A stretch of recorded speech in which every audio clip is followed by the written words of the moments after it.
함께 묵상하실 말씀은 신명기 30장 8절에서 20절까지의 말씀입니다.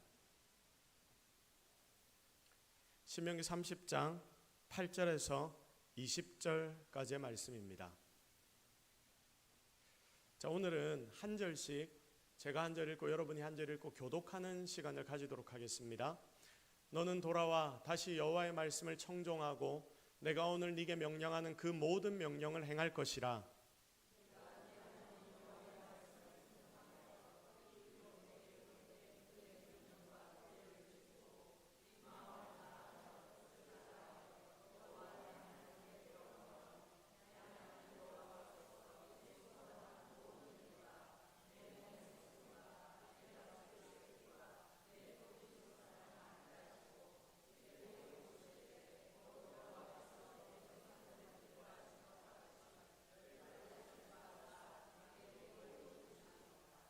내가 오늘 네게 명령한 이 명령은 네게 어려운 것도 아니요 먼 것도 아니라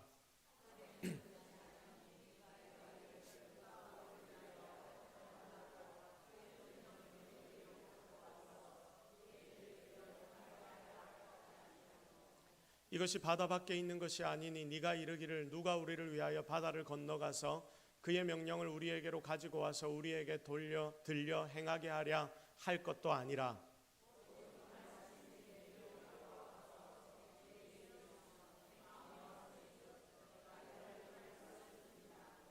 보라, 내가 오늘 생명과 복과 사망과 화를 네 앞에 두었나니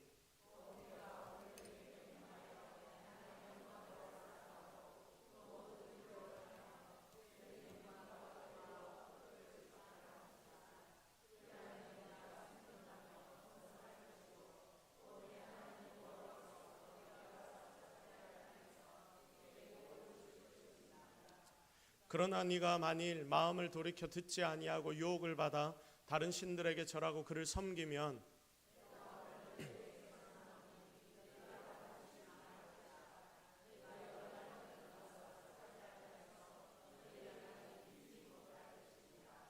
내가 오늘 하늘과 땅을 불러 너희에게 증거를 삼노라. 내가 생명과 사망과 복과 저주를 네 앞에 두었은즉 너와 네 자손이 살기 위하여 생명을 택하고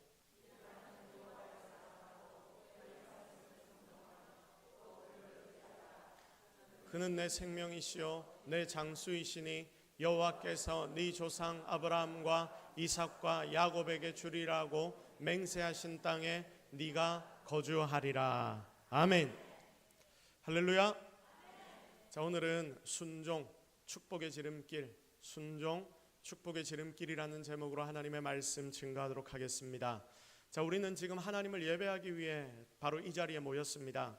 하나님 예배하는 자들의 모임이 교회입니다. 몸된 교회 공동체입니다. 그 속에 속한 우리 한 사람 한 사람을 뭐라고 부르냐면 성도라고 부릅니다. 자, 그래서 이 자리에 앉아있는 여러분 모두는 성도입니다. 자, 여러분은 성도입니다. 성도는 하나님 나라의 백성입니다. 자, 그래서 세상의 사람들과는 다른 가치관을 가지고 살아가는 자들입니다. 자, 왜냐하면 성도라는 것은 이제 우리가 하나님의 백성이고 하나님의 자녀이고 하나님을 나의 주인으로 모신 자이기 때문에 이제는 내가 나의 인생의 주인이 아니라 하나님이 나의 인생의 주인 되시기 때문에 진짜 주인의 뜻대로 세상을 사는 것이 맞는 일이기 때문입니다. 이것이 여기 앉아 예배하는 여러분 모두의 본질이 됩니다. 자, 그래서 하나님이 주인 되시고 그 주인이 여러분 한 명 한 명을 향해 품은 뜻들이 있습니다. 이걸 보통은 뭐라고 표현하냐면 소명이라고도 표현하고 비전이라고도 표현을 합니다. 자, 그런데 여러분 소명이라 말하고 비전이라고 표현을 하면 뭔가 좀 크고 거대하고 부담스러운 느낌이 좀 들지 않습니까? 나에게 하나님이 소명을 주셨어, 비전을 주셨어 이러면 뭔가 크고 대단한 일을 해야 할 것 같은 생각이 드는데 여러분 이걸 제대로 좀 잘 이해하셨으면 좋겠습니다. 이것은 절대 크고 부담스러운 것이 아닙니다. 주님이 주인 되신다는 것은 내 삶에, 여러분의 삶에 아주 작은 일상에서부터 나타나야 하는데 그 일상의 삶을 하나님 뜻대로 살아가고 하나님이 여러분에게 요구하시는 삶을 살아내는 것이 바로 여러분에게 주어진 하나님의 비전이자 하나님의 소명이다. 여러분 이것을 잘 이해하며 살아가야 합니다. 그렇게 여러분이 살아가면 여러분의 삶을 아마 지금부터 바뀌게 될 것입니다. 어떻게 바뀌게 되느냐? 하나님의 뜻대로 살아가는 인생이 될 것이고, 그 결과는 늘 행복한 주님과의 동행이 나타나게 될 것이며, 그러니까 정말 즐겁고 행복한 삶을 우리는 살아갈 수 있게 됩니다. 사랑하는 성도 여러분, 저는 하나님이 지금 우리가 이렇게 살기를 원하시며 또 우리는 기쁘고 행복하게 살아가기를 하나님이 원하신다고 믿고 확신합니다. 하나님 안에서 행복하게 사는 것, 이것이 아버지 되신 하나님이 여러분을 향해 품고 계신 뜻이기 때문입니다. 하나님의 본질이 여러분의 아버지 아닙니까? 그러니까 그분은 여러분이 가장 잘 되는 것을 지금도 원하십니다. 우리 말씀을 한번 같이 읽어볼까요? 데살로니가전서 5장 16절에서 18절의 말씀입니다. 우리 다 같이 읽겠습니다. 시작. 항상 기뻐하라, 쉬지 말고 기도하라, 범사에 감사하라. 이것이 그리스도 예수 안에서 너희를 향하신 하나님의 뜻이니라. 아멘. 여러분, 이 말씀을 잘 보십시오. 항상 기뻐하라, 쉬지 말고 기도하라. 항상 기뻐하기가 쉽습니까? 어렵습니까? 할 수 있습니까? 없습니까? 없어요. 자, 쉬지 말고 기도하라. 할 수 있습니까? 없습니까? 없어요라는 소리가 더 많이 들리네요. 여러분, 방금 전에 우리가 읽었던 이 말씀은 우리가 너무나 잘 아는 말씀입니다. 항상 기뻐하라, 쉬지 말고 기도하라, 범사에 감사하라. 이것이 그리스도 예수 안에서 너희를 향하신 하나님의 뜻이니라. 여러분, 이 말씀을 잘 보십시오. 이것만 봐도 우리가 알 수 있지 않습니까? 우리는 보통 이 본문의 말씀을 어떻게 이해하냐면 하나님의 명령으로 이해합니다. 여러분, 이 본문은 하나님의 명령이 맞습니다. 그런데 여러분, 우리가 이렇게 따지니까 이게 굉장히 힘든 과제처럼 느껴집니다. 항상 기뻐할 수 없는데 항상 기뻐하라는 것 같고, 쉬지 말고 기도하라, 쉬지 말고 기도할 수 없을 것 같은데 쉬지 말고 기도하라는 것 같고, 범사 모든 것에 감사하라는데 우리가 그렇게 잘하지 못하니까, 아니 불가능한 것 같은데 하나님이 이렇게 하라고 하니까, 이 모든 것들은 하나님의 명령인데 우리가 할 수 없지만 그것을 향해 니들이 살아가야 한다는 하나님의 명령, 불가능한 일종의 명령을 우리에게 주시는 것이다. 자, 그렇게 따지니까 이것 자체가 굉장히 힘든 과제처럼 느껴집니다. 보십시오. 좀 전에도 이야기했지만 인간이 이렇게 정말로 살 수 있습니까? 안 됩니다. 그러다 보니까 맨날 하나님은 우리에게 어떤 분으로 비춰지느냐, 하나님은 나에게 안 되는 것, 말도 안 되는 어려운 것들, 이런 것만을 나에게 명령하시는 분이시야, 그런 분이 바로 하나님이셔, 이런 생각까지 우리가 하게 되는 거죠. 하지만 여러분, 실제로 하나님이 오늘 방금 우리가 살펴보았던 이 세 가지의 명령, 항상 기뻐하라, 쉬지 말고 기도하라, 범사에 감사하라, 하나님이 이 명령을 하신 이유는 여러분에게 부담을 팍팍 주고 부담을 느끼라고 하나님이 이 명령을 주신 게 아닌 것을 깨달아야 합니다. 자, 그러면 목사님, 하나님이 왜 이런 명령을 하신 겁니까? 여러분, 하나님이 왜 이런 명령을 하셨을까요?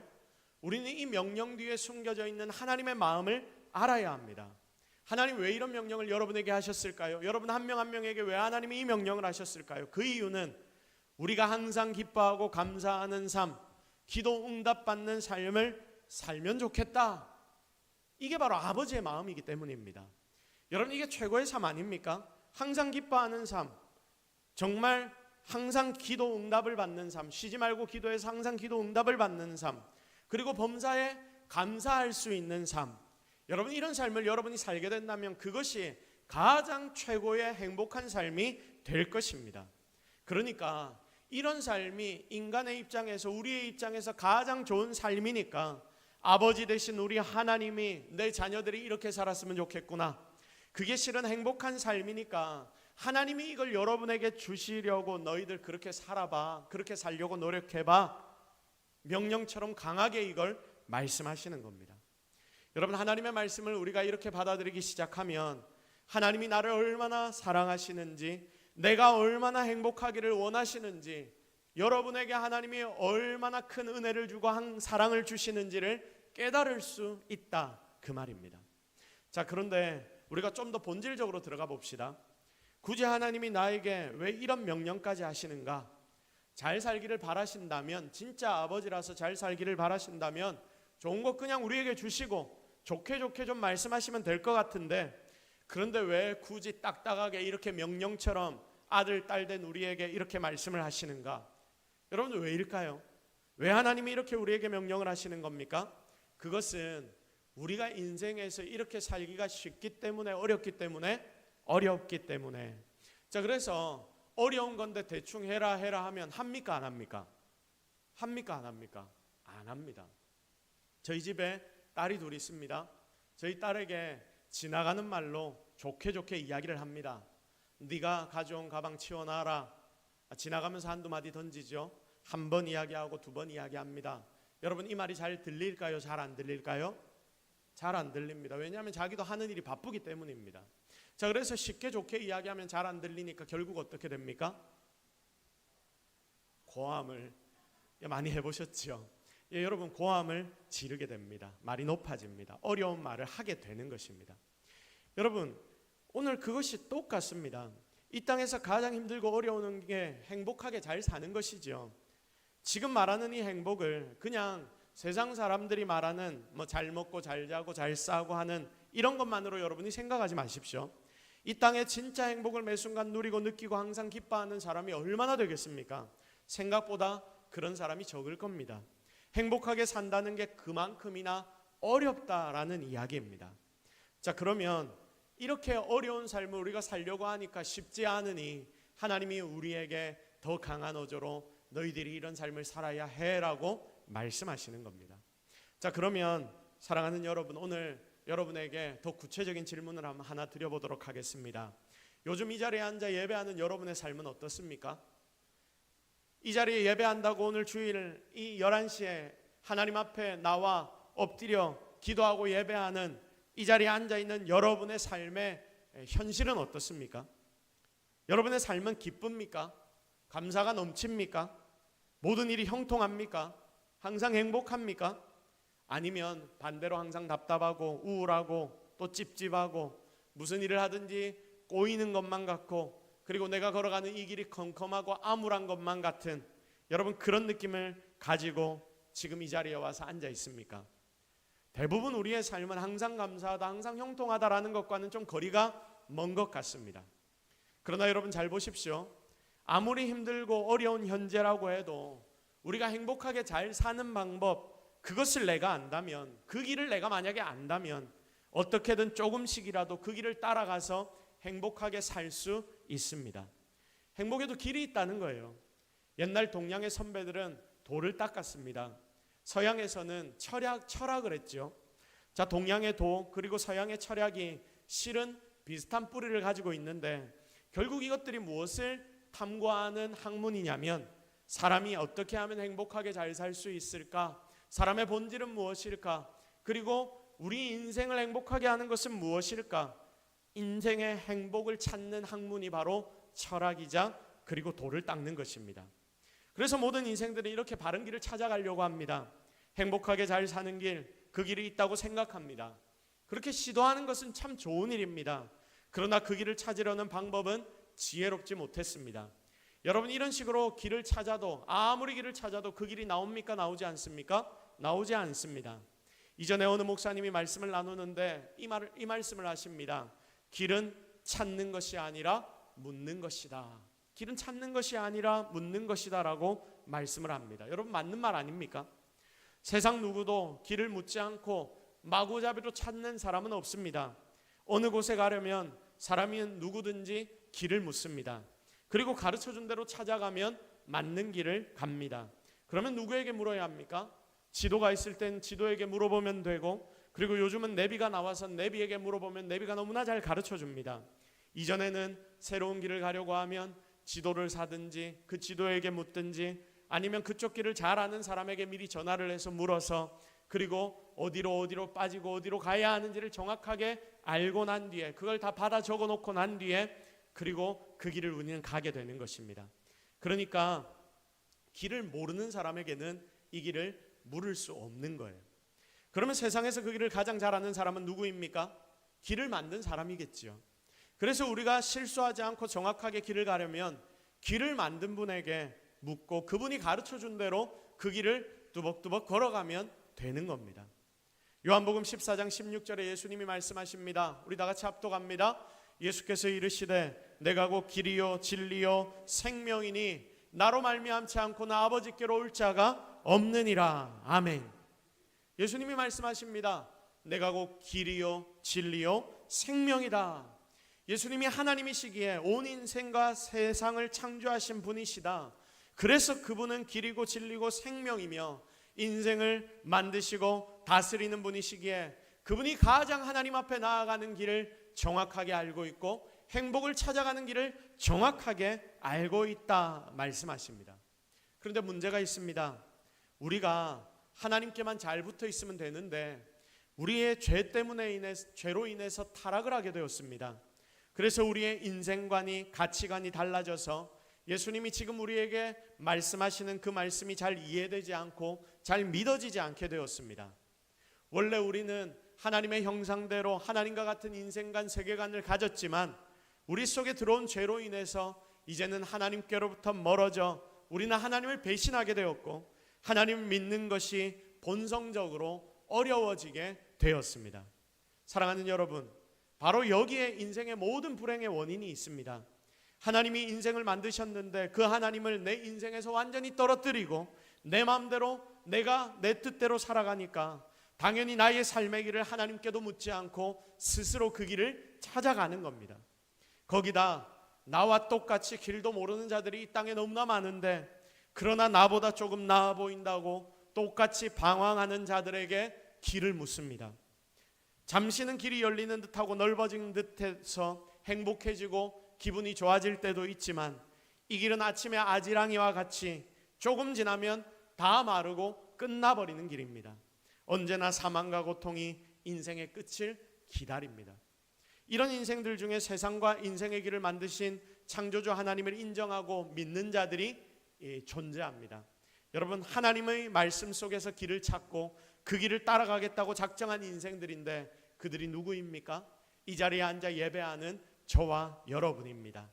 믿지 않는 자들은 인생의 길을 하나님께 묻지 않고 스스로 그 길을 찾아가려고 하지만 신앙인들은, 성도들은 삶의 길을 하나님께 묻고 그 길을 따라 살기로 작정하여 하나님께로부터 그 길을 듣고 따라가는 인생이 바로 저와 여러분입니다. 그런데 보십시오. 참 이상한 일이 하나가 있습니다.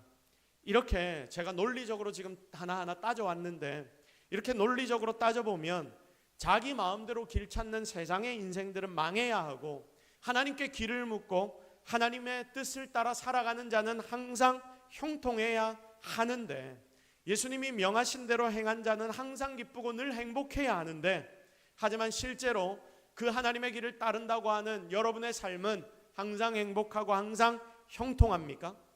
삶이 그래 보입니까? 아마 아닌 분들이 너무나 많을 것입니다. 하나님을 믿는다 하는 우리 삶이 하나님 안 믿는 자들과 별반 다를 바 없어 보입니다. 믿는다 하는 사람도 안 믿는다 하는 사람도 다들 그저 그렇게 답답하고 꼬이고 어려운 인생을 지금 살아가고 있더라. 우리는 그런 현실을 바라보며 도대체 우리는 왜 이럴까라고 질문하고 있습니다. 여러분, 이것이 문제입니다. 도대체 무슨 이유입니까? 무엇 때문에 이렇게 되어버립니까? 하나님 가르치신 길이 별로 정확하지 않아서입니까? 길이 아니라서입니까? 성도 여러분, 절대로 아니지요. 길은 정확합니다. 길은 바릅니다. 정말 바르고 정확한 길을 우리에게 하나님이 알려주십니다. 그래서 그 길을 따라가면 분명히 승리하게 됩니다. 기쁩니다. 놀라운 축복이 있습니다. 하지만 믿는다 하면서도 우리가 그 길을 제대로 따라가지 않기 때문에 가르쳐줘도 그대로 순종하지 않기 때문에 이런 결과가 나타나게 되는 것입니다. 여러분, 솔직히 인정하시지 않습니까? 내가 하나님의 말씀에 불순종한다, 하나님 말씀 따라 제대로 살지 못하기 때문에 이런 결과들이 나는 것 아닙니까? 불순종하는 나의 모습이 문제입니다. 우리가 하나님의 음성을 듣기는 줄곧 곧잘 잘 듣지만 결정적인 순간에는 하나님 믿지 못하는 세상 사람들과 똑같은 길을 걸어갑니다. 그게 나의 모습이더라고요. 여러분의 모습이더라고요. 그런데 그런 내 모습은 보지도 않고 기도 응답이 없다고만 그렇게 말하고 나의 인생이 꼬였다고만 말하는 불평불만하는 모습, 그러다 결국 실족하게 되고 넘어지게 되고 그러다 결국 그 모든 아픔을 하나님께 던져버리고 하나님, 나는 더 이상 하나님을 믿지 못하겠습니다라고 하나님을 버리고 떠나는 인생들도 이 땅에 존재하는 것입니다. 이렇게 우리 속에는 불순종이 있습니다. 왜 불순종이 나타납니까? 죄의 결과이기 때문입니다. 죄는 우리를 불순종으로 이끌어갑니다. 여전히 내가 살아있게 만들어서 하나님의 말씀보다 나의 생각, 나의 뜻을 중요하게 여깁니다. 그런데 문제는 나의 신앙 연수가 길어지면 길어질수록, 내 나이가 들면 들수록 우리가 하나님 믿는 이 믿음의 깊이, 신앙의 깊이가 깊어져야 하는데, 늘어야 하는데, 반대로 내가 더 살아나서, 고집은 내가 더 세져서 이 불순종이 더 커져만 가는 것 같다. 여러분, 이게 우리 삶의 너무나 큰 안타까움입니다. 신앙적으로 많이 안다고 오래 믿었다고 우리가 불순종하면 안 되는 거 아닙니까? 제 은사 목사님이신 고 윤장훈 목사님께서 교육자 회의 때마다 이런 말씀을 하셨습니다. 교육자인 니들부터 순종해야 된다. 교육자인 니들부터, 목사인 니들부터 순종해야 된다. 니들이 순종을 제대로 해야 너희들이 가르치고 말씀을 나누는 성도들이 순종을 한다.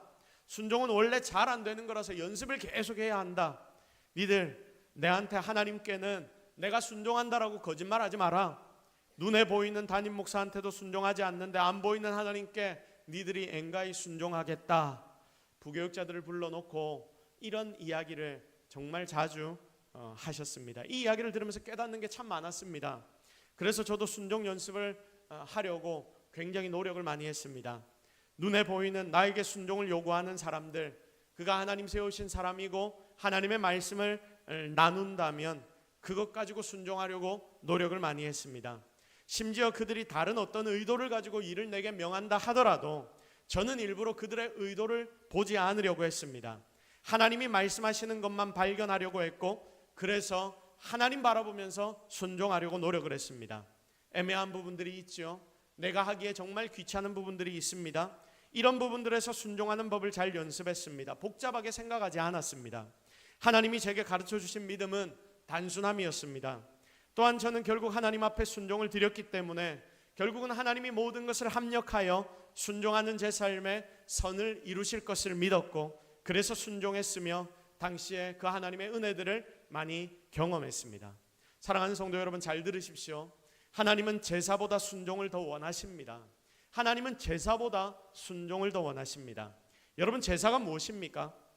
구약에서 내가 지은 죄를 하나님 앞에 내어놓고 해결받는, 그러니까 구약에는 예수 그리스도가 아직 오지 않으셨기 때문에 하나님께 죄를 용서받는 방법이 다른 것이 아니라 이 제사였습니다. 우리가 죄로 떡칠하여 더러워져 있는데 그 죄를 해결받는 방법이 제사이기 때문에 이 제사라는 것은 구약에서 굉장히 중요한 사건입니다. 그래서 구약 성도들에게 니들이 인생에서 제일 중요한 게 뭐냐라고 질문하면 제사다라고 대답하는 자들이 아마 많았을 겁니다. 그런데 희한하게도 하나님은 이런 제사보다 뭐가 더 낫다고 말씀하시냐면 순종이 더 낫다라고 말씀하십니다.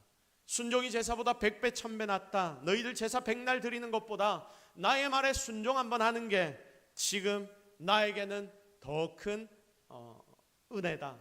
나에게 주는 너희들의 더 큰 기쁨이 된다. 이만큼 하나님께 드리는 우리의 순종이 귀합니다. 지금 이 자리에 있는 여러분께 묻습니다. 그럼 여러분은 순종합니까? 하나님의 말씀에 순종합니까? 그렇다면, 순종한다면 여러분은 얼마나 순종하는 삶을 삽니까? 그러면 순종이 뭔지를 우리가 먼저 알아야 되겠죠. 여러분, 순종이 뭔지를 잘 들으십시오. 내가 하나님의 말씀을 들을 때, 하나님의 말씀을 읽을 때 하나님의 말씀이 나에게 동의가 될 때가 있습니다. 동의가 돼서, 아니 은혜가 돼서 아멘이 절로 나올 때가 있습니다. 그런 말씀 순종하기 쉽습니까? 어렵습니까? 쉽습니다. 내 마음이 동의되기 때문입니다. 자, 그런데 여러분, 이건 따지고 보면 순종이 아닙니다. 내 마음이 동하니까 내가 하는 거예요. 맞지 않습니까? 하나님의 말씀이 아니더라도 세상의 여러 사람들이 조언을 할 때 그 조언이 내 귀에 들릴 때에 그 조언이 좋게 들리고 내 마음에 달게 들리면 우리는 그렇게 내 삶을 바꾸거든요. 하나님의 말씀도 이와 같이 받아들이는 것입니다. 이것은 엄밀하게 말하면 순종이 아닙니다. 내 마음이 동하니까 내가 하는 거 아닙니까? 그런데 하나님이 말씀하시는데 동의가 안 되고 저건 아니잖아 라는 생각이 들고, 하나님 그건 너무한 일 아닙니까? 너무 심합니다, 이런 것. 그런데 여러분, 진짜 순종이 뭐냐면 바로 이런 하나님의 명령, 하나님의 말씀을 따르는 것, 그것이 순종입니다. 동의가 되고 마음이 끌리는 건 하지 말아 해도 합니다. 누구나 하지 말아 해도 합니다. 그런데 내 뜻과 다른 것, 아니다 싶은 것, 내가 부담스럽고 내가 너무 싫은 것, 어떤 핑계를 대서라도 빠져나가고 싶은 것, 그래도 하나님의 말씀이기 때문에 꾸역꾸역 따르는 것이 여러분 진짜 순종이라는 것을 기억하십시오. 부족해도 여러분 이런 순종을 계속 연습하십시오. 그러면 이게 조금씩 몸에 배어서 결국 정말 중요한 순간에 하나님 앞에 제대로 순종할 수 있게 될 것입니다. 하나님이 우리에게 요구하시는 제사보다 나은 순종은 바로 이런 순종입니다. 그리고 여러분, 우리가 경험해 봐야지요. 순종하는 삶을 내가 살 때 신기하게도 더 힘들어질 것 같았는데 내 삶에 답답하게 꼬이고 바닥나는 일이 오히려 바뀌어진다는 것, 보기로 바뀌어진다는 것, 결국 하나님은 우리에게 순종을 원하신다, 이 사실을 여러분의 삶으로 깨닫기를 바랍니다. 자, 오늘 우리가 살펴보는 이 본문의 말씀도 방금 나눈 이 순종에 대해서 굉장히 정확하게 가르치고 있습니다. 오늘 본문의 전체를 쭉 정리를 해보면 이겁니다.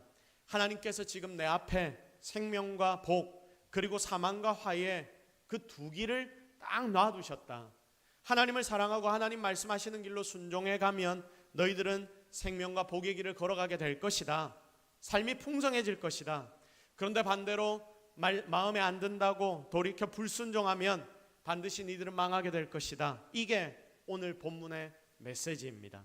신명기의 메시지, 이 말씀이 당시 이스라엘 백성들에게 니들이 하나님의 백성이다라고 선포하면서 하나님이 주신 음성이기 때문에 굉장히 중요한 부분인데, 그래서 하나님의 말씀, 이 중요한 말씀을 오늘 우리가 듣고 우리도 하나님의 백성으로서 제대로 이 말씀을 깨달아야 합니다. 그래서 오늘 말씀의 제목이 뭐냐면 순종, 축복의 지름길입니다.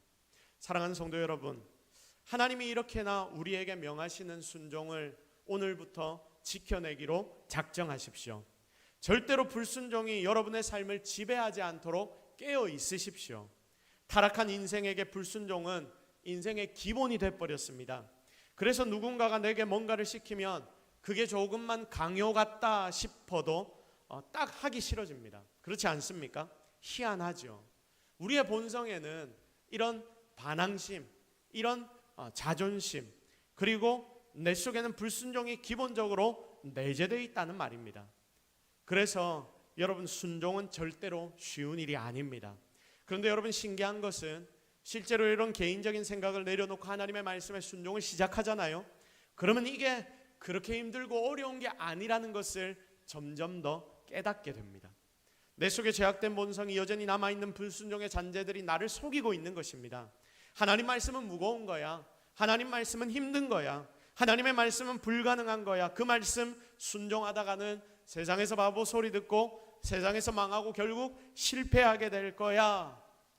데살로니가 전서에 항상 기뻐하라, 쉬지 말고 기도하라, 범사에 감사하라, 이 말씀을 대하는 우리 태도처럼 이건 절대로 인간이 할 수 없는 일이라는 생각을 나의 속에 집어넣으면서 이 죄된 나의 본성이 불순종이 마치 당연한 일인 것처럼 우리에게 가르치려 하고 있습니다.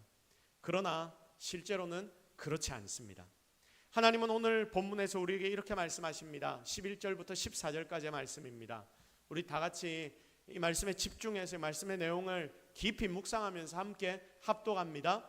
내가 오늘 네게 명령한 이 명령은 네게 어려운 것도 아니요 먼 것도 아니라 하늘에 있는 것이 아니니 네가 이르기를 누가 우리를 위하여 하늘에 올라가 그의 명령을 우리에게로 가지고 와서 우리에게 들려 행하게 하랴 할 것이 아니요 이것이 바다 밖에 있는 것이 아니니 네가 이르기를 누가 우리를 위하여 바다를 건너가서 그의 명령을 우리에게로 가지고 와서 우리에게 들려 행하게 하랴 할 것도 아니라 오직 그 말씀이 네게 매우 가까워서 네 입에 있으며 네 마음에 있은즉 네가 이를 행할 수 있느니라. 아멘. 무슨 말씀인지 아시겠죠? 어려운 것이 아니랍니다. 먼 것도 아니랍니다. 하늘에 있는 것이 아닙니다. 순종을 쉽게 생각해라. 하나님이 그렇게 말씀하십니다. 니들이 할 수 있다 그 말입니다. 바다 밖에 있는 것도 아니고 심지어 네 입에서 너무 가까워 네 입에 있고 네 마음에 있으니 이를 네가 행할 수 있을 것이다. 너무 확신 가득한 약속의 말씀까지도 하나님이 지금 우리에게 주십니다. 그래서 여러분은 하나님이 주시는 66권 하나님의 말씀에 어떻게 할 수 있다? 순종할 수 있다. 순종할 수 있다는 것을 믿으시기를 주님의 이름으로 축복합니다. 부담을 가지지 말라는 하나님의 음성입니다. 지금 여기 우리 모두는 예수님을 나의 구주로 영접한 자들입니다. 여러분 모두가 예수님을 나의 구주로 영접했습니다. 이거 여러분이 확신하면 아멘 외치시기 바랍니다. 정말로 아멘이십니까? 자, 여러분 정말로 우리 속에 예수 그리스도 하나님의 영이신 성령께서 거하십니다. 자, 그래서 우리가 예수님을 나의 구주로 모시는 순간 우리 속에는 성령 하나님이 임재하시는데, 우리가 구주라고 예수님을 구주로 작정할 때 그런 자들에게 주님이 성령님을 보내주십니다. 성령님은 지금 내 속에 거하시면서 능력으로 나를 도우십니다. 그분이 이미 내 속에서 주님이 허락하시는 모든 능력을 주시고 계신데, 말씀을 지킬 만한, 말씀을 순종할 만한 힘과 능력까지도 이미 우리에게 공급해 주셨음을 믿으시기를 바랍니다. 그러니까 이미 순종할 힘과 능력을 다 주신 거예요. 이미 여러분은 지킬 힘을 다 가지고 있습니다. 그러니 오늘 말씀에서 하나님은 네가 이를 행할 수 있다, 네가 이를 행할 수 있다라고 담대하게 선포하시는 겁니다. 이게 바로 이 자리에 앉아 예배하는 여러분의 본질입니다. 그래서 우리가 순종하기 전까지는 진짜 하기 싫고 미칠 것 같고 도저히 안 될 것 같은데, 다들 어려운 가운데 순종한 경험들이 있지 않습니까? 순종해 보셨잖아요. 결심하고 순종하면 생각보다 그게 쉽습니다. 그리고 더 중요한 게 있는데, 그것은 조금 힘들어도 순종하면 반드시 그 뒤에는 하나님이 약속한 축복이 따라오더라. 그래서 순종하고 난 뒤 하나님이 주시는 축복을 딱 맛보면 점점 더 우리는 하나님 앞에 순종하는 것이 더 쉬워지게 되는 것입니다. 아브라함, 떠나서 내가 명한 땅으로 가라. 보이지도 않는데 어디로 갑니까? 안 보여도 그는 순종합니다. 그러니 결국 그는 가나안을 얻게 되었고 지금 모든 믿는 자들의 아비가 된 것 아닙니까? 아들을 주겠다 믿을 수 없는 상황에서도 그가 믿었더니 아들을 찐으로 받았습니다. 그 어렵게 얻은 아들을 내게 죽여 바치라 하나님 명령하셔서 그것까지 순종하니까 하나님이 죽이려고 하는, 아들을 죽이려고 하는 아브라함을 막으시고 여호와 일에 미리 준비해 놓으시는, 모든 걸 준비하시는 놀라운 하나님까지도 아브라함은 발견하게 됩니다.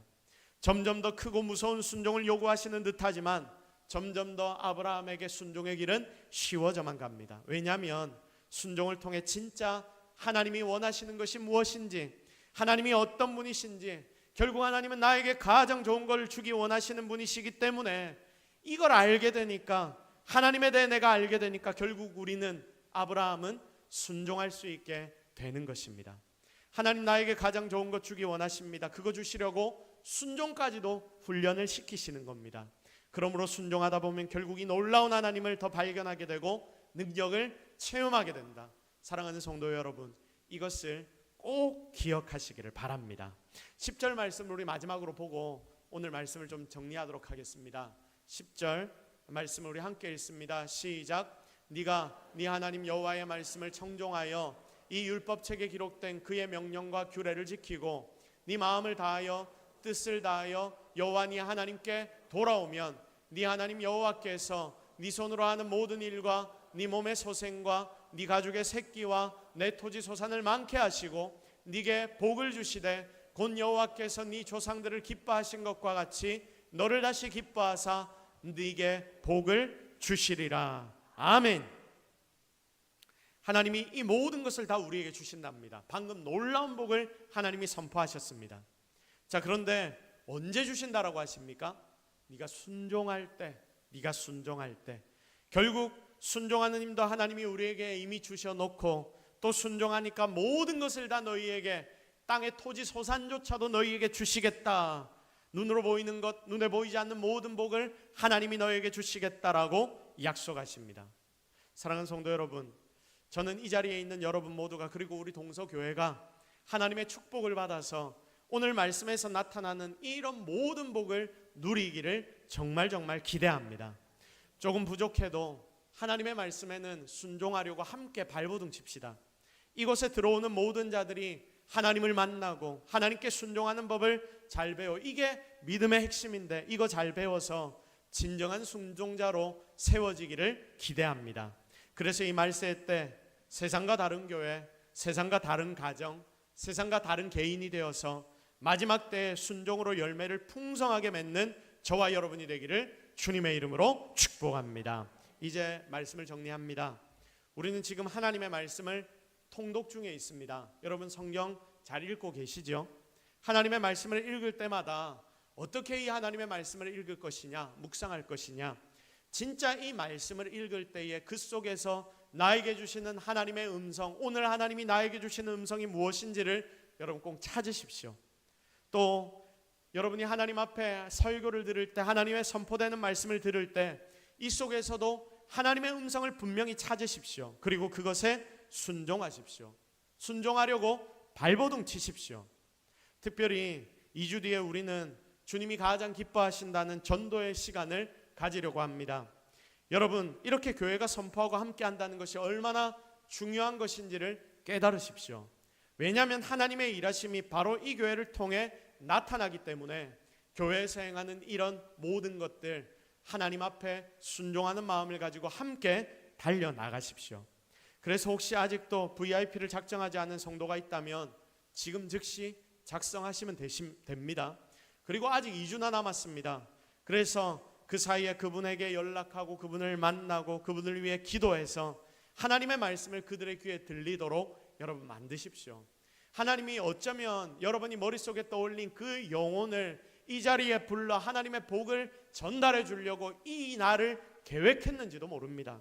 그런데 내가 게을러, 내가 하기 싫어, 내가 아직까지 이 사람은 아니야라고 내 판단으로 생각을 해서 우리가 기도하지 않고 그 사람을 초청하지 못해 하나님의 계획 같듯이 다음으로 미뤄진다면 얼마나 그게 안타까고 하나님 앞에 죄송한 일이 되겠습니까? 자, 그래서 우리 하나님께 올려드릴 열매, 잃어버린 영혼을 찾으시는 하나님 앞에 우리의 VIP를 잘 올려드려서 정말 하나님의 마음을 시원케 하는 저와 여러분이 되기를 기대합니다. 또 여러분 11월이 되면 우리가 항상 뭐 합니까?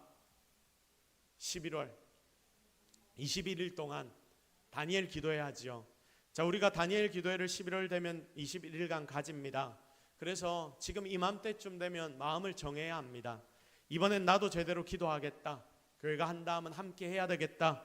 그게 바로 순종이며 결국 하나님의 복을 받는 비결이 바로 여기에 있다. 오늘 하나님이 말씀하셨습니다. 하나님은 오늘 예배드리는 나에게 말씀하십니다. 너의 주인은 나야. 이게 진짜여야 해. 그렇게 주인 말씀에 항상 순종해서 그 순종으로 오는 기쁨을 매일 경험하여 행복하고 기쁜 삶을 이 땅에서부터 영원히 누려나가는 저와 여러분이 되기를 예수 그리스도의 이름으로 축복합니다. 우리 시간 말씀 붙잡고 한번 기도하겠습니다. 자, 오늘 말씀을 통해 하나님 여러분들에게 주신 음성들이 분명히 있을 겁니다. 그 모든 것들 내가 결단해야 될 것 결단합시다. 하나님 앞에 회개해야 될 것은 회개합시다. 하나님 앞에서 이제 순종하며 살겠습니다. 고백하고 결단하는 시간을 가지도록 하겠습니다. 다 같이 기도하십시다. 주님, 오늘 우리가 하나님 앞에 나왔습니다. 하나님, 우리 가운데 주신 음성을 듣습니다. 주님은 우리에게 항상 하나님의 명령을 주셔놓고 이 명령에 우리가 순종하는지 순종하지 않는지를 시험하십니다. 하나님, 이제 우리가 진정 순종하는 자들이 되게 하여 주옵소서. 순종하는 자들이 되게 하여 주옵소서. 순종을 연습하게 하시고 제대로 된 순종을 하나님 앞에 올려드리도록 주여 우리에게 축복하여 주옵소서. 이제까지 순종하지 못했다면 회개하는 자들이 되게 하시고 용서를 구할 때 하나님 용서하여 주시고 정말 하나님 앞에 순종하는 자들이 되게 주여 축복하여 주옵소서. 자, 우리 한 가지만 더 같이 기도합시다. 이제 2주가 남았습니다. 14일이 남았습니다. 하나님이 우리에게 VIP를 마음에 품게 하셨고 기도하게 하셨는데 하나님, 정말 우리가 이 영혼들을 위하여 눈물을 흘리며 기도하게 하옵소서. 그리고 이날 우리가 열심을 다해 초청하게 하옵소서. 이날 그들이 이곳에 와서 하나님의 음성이 그들의 귀에 들리게 하여 주옵소서. 여러분 우리 이 제목을 놓고 같이 기도합시다. 이 제목을 놓고 같이 기도하시고 여러분의 삶에 있는 여러 가지 기도의 제목들, 특별히 나의 옆에 있는 우리 가족을 위해서, 여러분의 가족, 믿지 않는 자들을 위해서 같이 기도해 주시기를 바랍니다. 우리 주여 한번 함께 간절하게 기도하며 나아가십시다. 주여, 하나님 오늘 우리가 하나님 앞에 다시 한번 기도합니다. 10월 20일 그날을 위하여 기도합니다. 이날 하나님의 복을 우리에게 허락하여 주옵소서. 이날 하나님의 은혜를 우리에게 주옵소서. 이날 하나님의 말씀을 우리에게 주옵소서. 우리가 적정한 부위와 피를 위하여 눈물을 흘려 기도하게 하시고 목숨 걸고 기도하게 하시고 이 기도가 응답으로 나타나게 하셔서 이 자리에 온 자들이 예수 그리스도를 발견하게 하여 주옵소서. 주님, 주님의 은혜를 기대합니다. 주의 능력을 바랍니다. 오늘 이 시간 역사하시는 하나님을 기대합니다. 하나님 오늘 우리와 함께 하시고 우리가 정한 모든 자들이 그리스도를 믿게 하여 주옵소서. 하나님, 우리가 예수 그리스도를 발견합니다. 주님이 우리에게 품고 계신 그 마음을 깨닫습니다. 우리에게 가장 좋은 것을 주기를 원하시는 분이 하나님이신데 우리를 그냥 놔둬 놓으면 우리는 좋은 길로 가지 않고 지 맘대로 가서 넘어지고 쓰러지니까 그러지 말라고 우리에게 하나님의 말씀을 허락하시고 말씀 따라 살라고 하시는데 우리는 매번 이걸 부담으로 여기고 그리고 힘든 일로 여기고 그래서 싫어합니다. 하나님 오늘 이 시간 하나님의 말씀을 제대로 깨닫게 하옵소서. 순종의 기쁨을 정말 우리가 맛보게 하시고 이제는 하나님의 말씀이 우리에게 주어질 때마다 그 말씀에 전적으로 순종할 수 있는, 나를 내려놓고 주님을 나의 주인으로 삼는 성도들로 주님이 세워 주옵소서. 모든 것 다 하나님 은혜인 줄로 믿사옵고 예수 그리스도의 이름으로 기도드립니다. 아멘.